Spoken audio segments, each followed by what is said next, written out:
Well, thank you for that generous invitation. It's great to be back with District 71 again. And as much as I enjoy coming to Ireland, and I do enjoy coming to Ireland, I was sharing my first trip to Ireland was in 1978. And for those of you that may not realize that, I had a full head of hair back then, okay? But I actually sailed a sailboat from the Virgin Islands to down by Skibbering, a little town called Glandor, and then around through the Irish Sea and up across to Norway. That was my first trip. My first pint of Guinness was in Glandor, Ireland. So I have some very fond memories of Ireland. Great to be back. I was then in 2006. I think that was the last time I was there. I was there for your conference in Mullingar.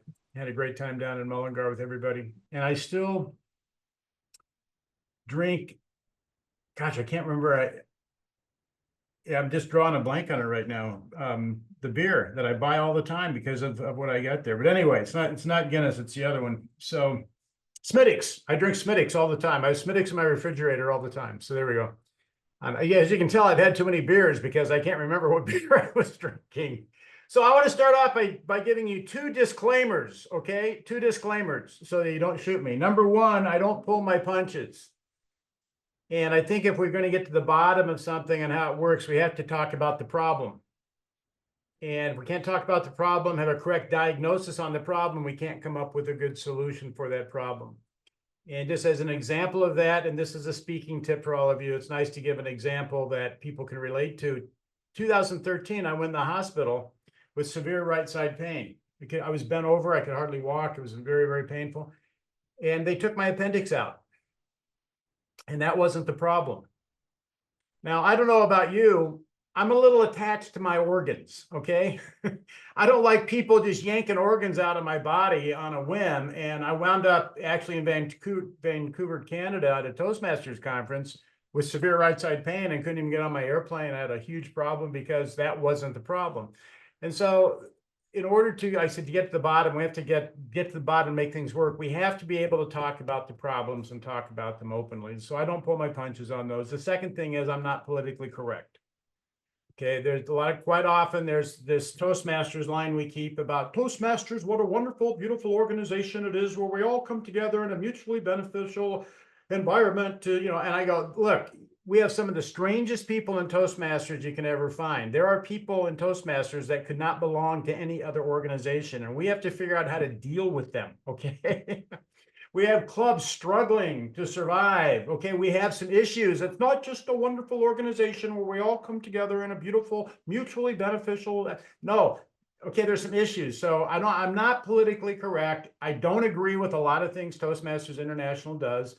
I'm sort of thankful. Ted Corcoran is a very close friend of mine. He's having heart problems. I'm glad he's not on the call because he may not make it through it. Okay, so we'll just lay it out as that.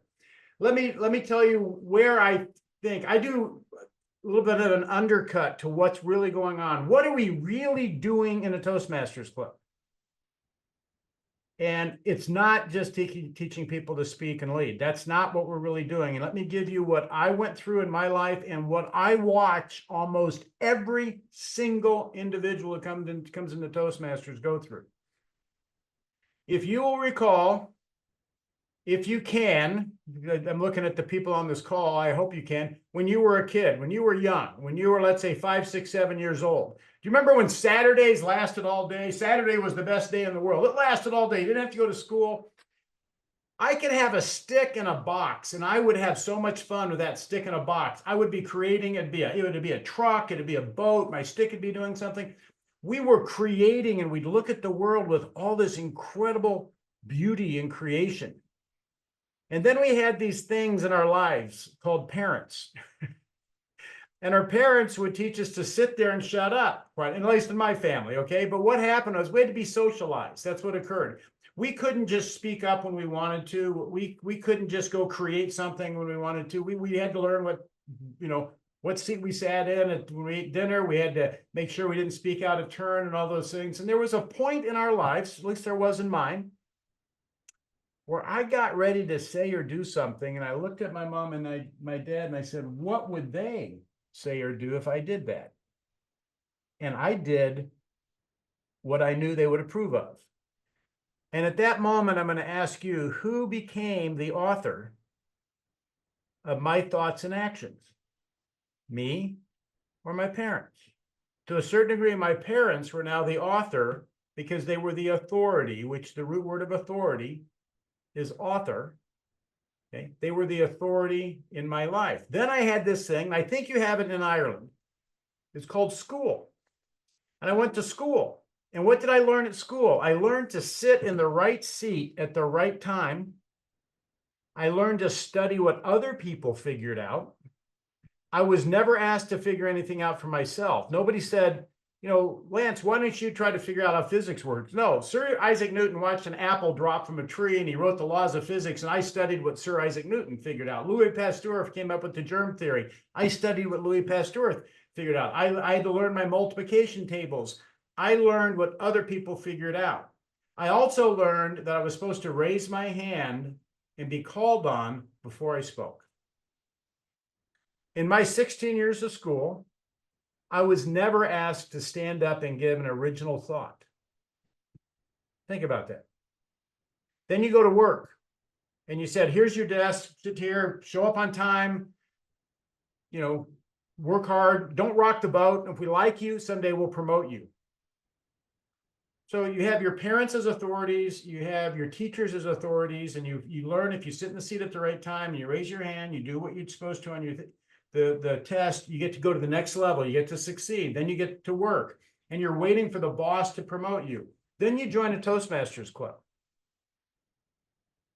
And we've been hypnotized or mesmerized or desensitized, whatever we want to call it, into showing up at the right time and doing what we're supposed to do. And we've succeeded in life so far because we're doing what we are supposed to do. And there's an authority that approves of that, and they say, now let's move forward. The problem is in Toastmasters, there is no higher authority than you and your club. And if you show up in your club and sit in the seat at the right time, your club will fail. And how do I know that? Because I saw that happen in my club. So let me tell you where this thing shifted. And just so you know, this is one of the things I see in speech coaching all the time. I went through it myself because I kept giving speeches. In the back of my mind, I was giving speeches that I wanted the audience to like because the audience was my authority. Or I was giving speeches that I wanted other people to approve of. They weren't my core speeches. My speaking career turned around when I was finally able to access. I had done enough speeches and I was like peeling an onion. I was getting down to who Lance was. And that really hit in the finals of the World Championship. It took me 13 years of peeling that onion down to get who I was, where I stood there and this is my message. And I'm not asking for your approval. I'm not asking for your agreement.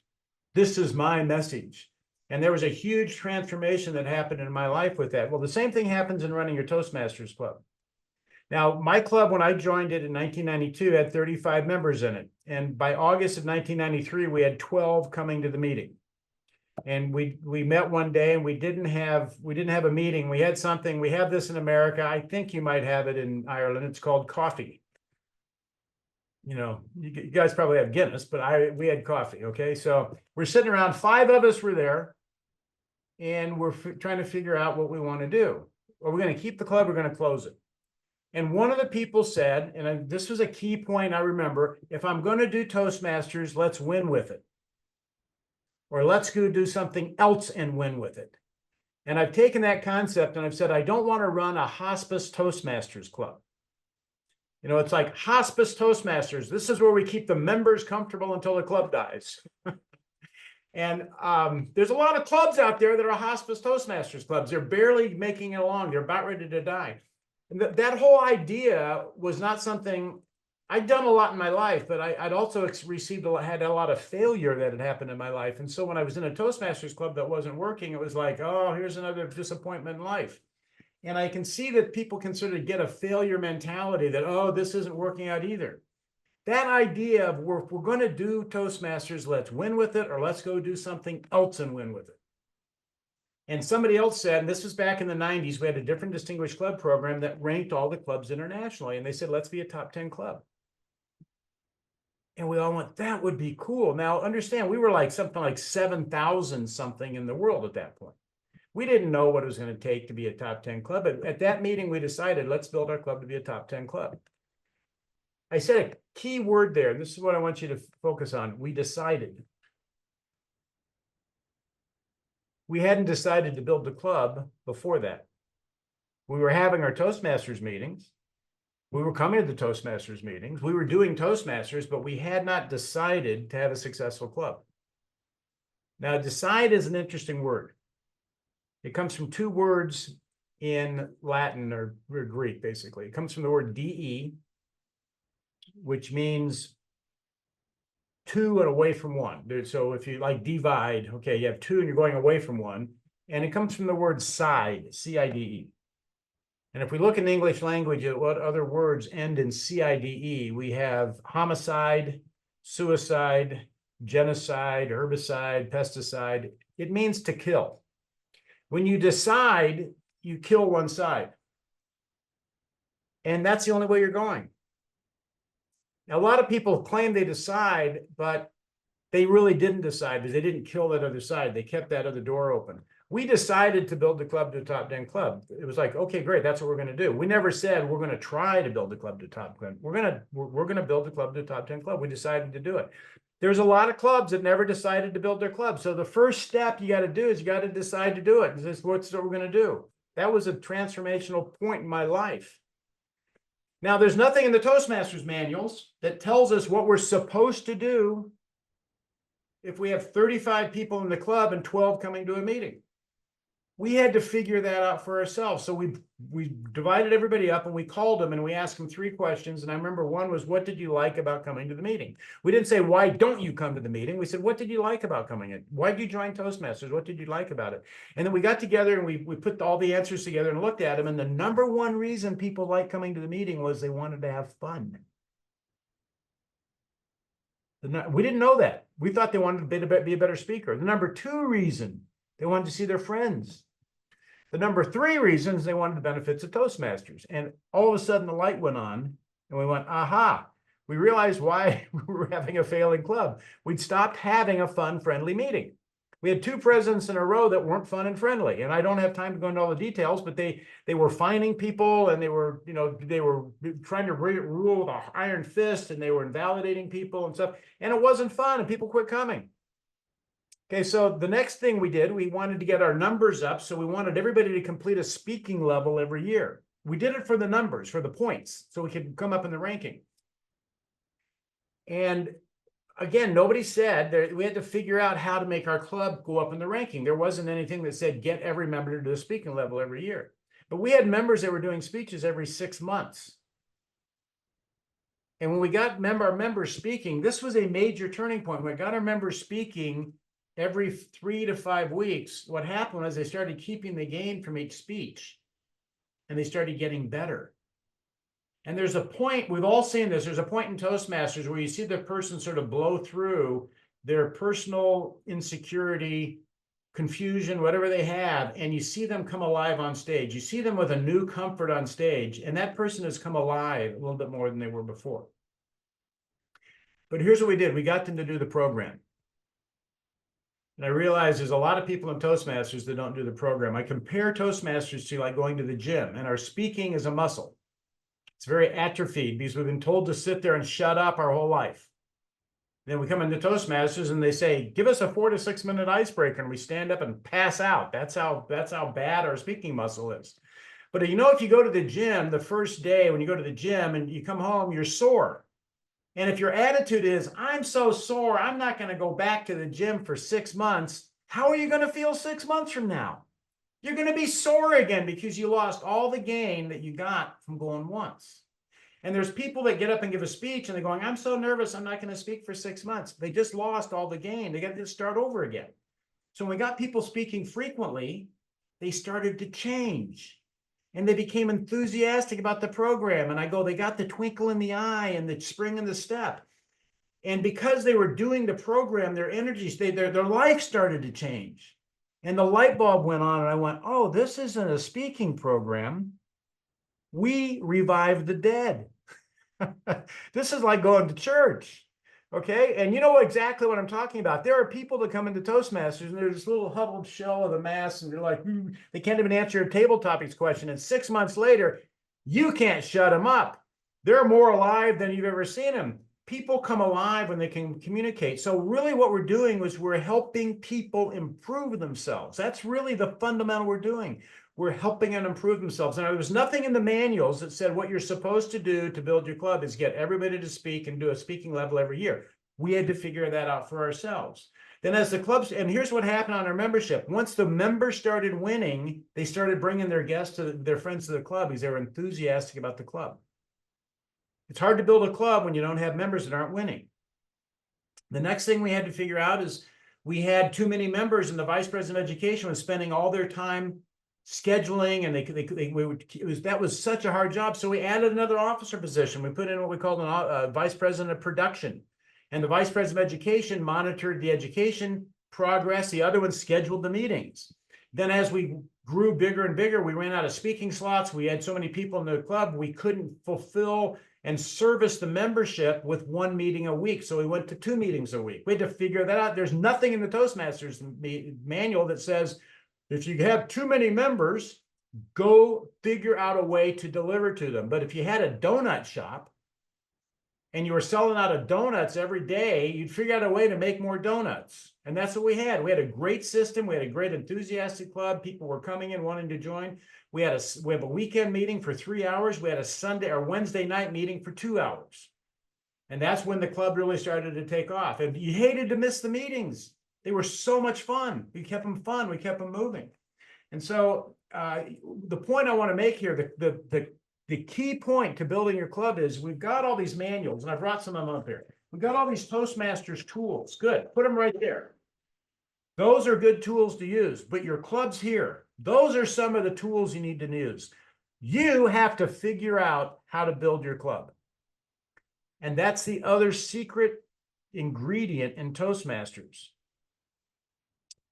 And they don't tell you about it. But if you figured out how to build your club, you start to get the confidence you can figure stuff out. And you don't always look to what you're supposed to do. Because in the manuals, this is what you're supposed to do. We build our club because we figured out how to build the club.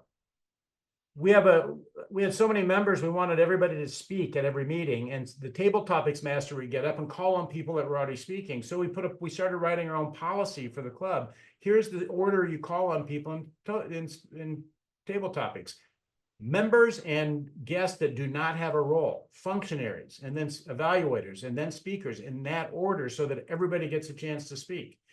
Okay. We always leave the meetings fun and friendly, and trust me, not all meetings are fun and friendly. Sometimes people give up and they give horrible speeches. They insult half the membership. They give horrible evaluations. They do a table topics that just was horrible and stuff. You have to return that meeting to fun and friendly, and you learn as a leader how to make the meetings fun and friendly and keep things on track. Now let's look at the benefits you get out of Toastmasters, because this is what it comes down to. I've got a couple more things I want to share with you, then we're going to open this up to Q&A. You learn how to communicate by doing your speeches. You learn how to communicate by doing table topics. Table topics has probably been more beneficial to me in life and how to answer an unexpected question than doing prepared speeches. At least prepared speeches, I'm prepared. But I'll tell you, table topics has saved my skin more times than I can share. But you also learn on how to speak on being a speech evaluator. You learn how to listen. And this is the part we don't think of too much. You learn how to listen by being an evaluator. You learn how to listen by being an awe counter. We never heard an awe until we were awe counter. And now if you see a room full of Toastmasters with somebody with a lot of awes, it's like you're getting a shock wave. Every time there's an awe, their head snaps back. I've seen this at the International Convention a couple of times. Everybody in the room is like going, too many awes. Grammarian, you learn how to listen. And we sneak this in on you. We sneak it in on you, but you're learning your skills. Then you learn meeting management skills through putting the meeting together, how to run a meeting properly and keep it on time. You learn the first leadership role is your table topics master. You have to run a little section of the meeting. You learn how to evaluate meetings and figure out if they're good or bad by being the general evaluator. You learn how to give people constructive feedback. Actually, in my club, we don't call it speech evaluation. We call it coaching, because that's the viewpoint we want to have, is we want to coach somebody to be better. So we have speech coaches. Nobody hires a executive evaluator or an executive. Nobody hires a speech evaluator. They hire a speaking coach, right? So we want to have coaching in our club. But I have to tell you, in my life, the skills I've gained in Toastmasters, being an effective coach, helped me in my business all the time because I have to sit down with people and I have to coach people all the time on how to be better at what they're doing. And then we learn the leadership roles in the officer positions. And the 7 officer positions we have are the 7 key positions you have in any organization, from the president to the treasurer to the chief operating officer, which is the vice president of education, to the VPPR, which is really promotion and marketing, and vice president membership is sales. All these are key positions you get to develop skill sets for so you can be more effective in life. And the big thing we teach people with all that is how to be a member of a team. And that is sorely missing today. People come in and there's this whole individual attitude that so many people have. They don't know how to be an effective team member. And so much of my life changed when I really perfected these skills in Toastmasters. I was always on teams, I was working, but I didn't have those skills perfected. My career path, the job opportunities I got, the things I've been able to do, because I learned the soft skills necessary to succeed in life. Now, let's just look at your clubs. The number one thing about building a new club is you have to have something worth joining. I just think about that. Is your club worth joining? And only you can answer that question. My club was worth joining. We had a little theater we met in. We started on time. We had stage lights and people came in. Wow, it's a fantastic place. We were fun. It started on time, it ran on time, it ended on time. People were like, wow, this is really cool. This is phenomenal. There's a lot of Toastmasters clubs that I'm at that aren't worth joining. Now, let's use an analogy. Let's just say you went to a new restaurant. Brand new restaurant opens in town. You go down there. The service is bad. The dishes are dirty. The food's cold. Are you coming back? No, you're not. It's not worth going back to it. There's a lot of Toastmasters clubs that the dishes are dirty, the food's bad, and the what was the other one? Can't remember. Anyway, so you look at your club and go, we have to have a club worth joining. That could just mean making sure the chairs are straight, making sure the banner's nice, making sure you start this thing with energy. People want to join something that they're joining up that's going to make them better. They don't want to join something that they come in off the street and they're the best person in the club. One of the biggest problems we had when our club was really soaring is people said, I'm going to go join another Toastmasters club and get my skills up before I join this one because I don't think I'm good enough to join this club. And we said, no, we all started where you are right now. This club can deliver that to you. But that was the biggest objection we had. People were afraid to join our club because the speech evaluation, the people were so good at what we did, they didn't feel they could do that. We had something worth joining. So things I have: high energy, a nice venue, start your club, or start it on time, run it on time, and end it on time. One of the things we saw in our club, this is one of the things that turned it around. We would wait for people to show up, and then people got used to the fact that the meeting didn't start on time, so they started coming later. And then the meeting would end later, and our membership was struggling. When I became president, I said, I will start the meeting on time every meeting, be here 5 minutes early. And it only took 3 months for my members to start showing up on time. But what happened was the first day I was president, everybody walked in late. There were only 2 people in the meeting, but the meeting had started and they walked in late. And they started to get used to the fact that meeting started we started at 9 a.m. It started at 9 a.m. And if they weren't there, that meeting started, and they started changing their attitudes on it. Another key thing I want to share with you is that there's a thing called an attainable goal. An attainable goal for your membership. You can overwhelm your membership with, we need to get 15 new members in here. We have to do this, we have to do that. Instead, the attainable goal could be, could you speak this week? That's something the member can do. Can you speak this week? And yeah, I can do that. Good. And as a leader, you're moving your people around to achieve that major goal, but you're giving them little goals that they can attain. And that's one of the secrets of keeping your morale high in a group. And the last thing I want to share with you, and then we're going to open up to Q&A and see where I'm on my time right now.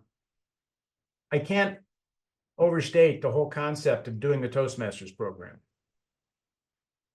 And I'm going to give you just an analogy of that. I had a friend of mine about 5 or 6 years ago wanted to lose 50 pounds. And he went to Weight Watchers. And I saw him 3 or 4 months later, and he still had his 50 pounds on. And he goes, that program didn't work. I just saw him a couple months ago, and he kicked the 50 pounds off. And I said, what'd you do? He goes, I went to Weight Watchers. I said, I thought that didn't work. He goes, oh, no, this time I did the program. He just went to the meetings before. He didn't do the Weight Watchers program. And there's a lot of Toastmasters like that, that they go to the meetings, but they're not really doing the program. And if they don't do the program, they don't get the benefit from the program. And with that, I'm going to bring this around to one more thing I had to figure out 2 years ago when we were in the middle of COVID and Pathways came in 100%. And I had a lot of members in my club that did not like Pathways and did not want to stay with Pathways. The other thing was we had a whole club management program set up that was based on the members doing 10 speeches, because every Toastmaster level was 10 speeches. So we were coordinated to get people through their manuals every year with 10 speeches. And now with Pathways, some of them are 7, some of them are 2. It was impossible for me to put a program together and say, this is how we're going to manage the club and how many education completions we're going to get. It's crazy. The other thing is, let's look at what does the Toastmasters program consist of? It's not just speaking and it's not Pathways. It's speaking, it's learning to coach or give people evaluations. It's learning to run an effective meeting. So you need to be Toastmaster, you need to be table topics master, you need to be general evaluator, and it's learning to lead through the leadership roles of running the meeting and running the club. That's the entire Toastmasters benefit package. So what I did is I sat down and looked at this and I said, I put together, the name of my club is Renaissance Speakers. I put together the Competent Renaissance Speakers Award. And it consisted of doing 10 speeches, coaching 10 times, being one of the 5 functionaries, being functionaries 5 times during the year, and being Toastmaster, General Evaluator, and Table Topics Master once during the year. Now, 10 and 10 is 20. I have 5 functionary positions and 3 meeting positions. That's 28 positions that I wanted someone to do throughout the Toastmasters year. And we put spreadsheets. I did individual spreadsheets, everybody, and sent them an individual spreadsheet and said, here's your Competent Renaissance Speakers Award. I want you to get the benefit of Toastmasters. Now, the other thing, just to let you know, is I had members that were either going to want to quit because of Pathways, or they weren't going to speak anymore because of Pathways. And I said, no, look, guys, you're a valuable member in the club. So why don't you do this? Why don't you speak out of the old Competent Communicator manual and just tell the VP you did a speech, and she'll fill your Pathways speech project out. We'll turn it in for you. That way you get to do what you want, and we're going to take credit for it in Pathways. Now, with that, I'm just going to tell you, there's no Toastmasters police. You know, there's not a SWAT team that comes in and arrests you because you didn't do it exactly like you're supposed to do it. But I also want to tell you the whole focus was to get my members winning with Toastmasters. I wasn't trying to change the Toastmasters program. I wanted the Toastmasters to get the benefit of the Toastmasters program, and Pathways was an anomaly to them. Now, actually all the members of my club have graduated over to Pathways now. On it, we run the Competent Renaissance Speakers program with all of our members now, and we get 90% of the members through that program. So they just do 10 speeches, and we get our education completions, because if they do 10 speeches, they're going to do at least 2 pathway levels out of that, wherever they are. And so it's all working, but it gives us a manageable program. I had to figure that out. It's not in the manual. And that's what I'm going to say. You got to figure out how to run your club. And as you figure it out, you're going to get more confidence. You're going to get more competence. You're going to get the twinkle in the eye. You're going to get better job opportunities. You're going to be able to help more people. Your life will change when you start figuring out and creating where you want to go with this. Now, with that, let's open this up and ask some questions. I've got, I think, 25 more minutes or something like that.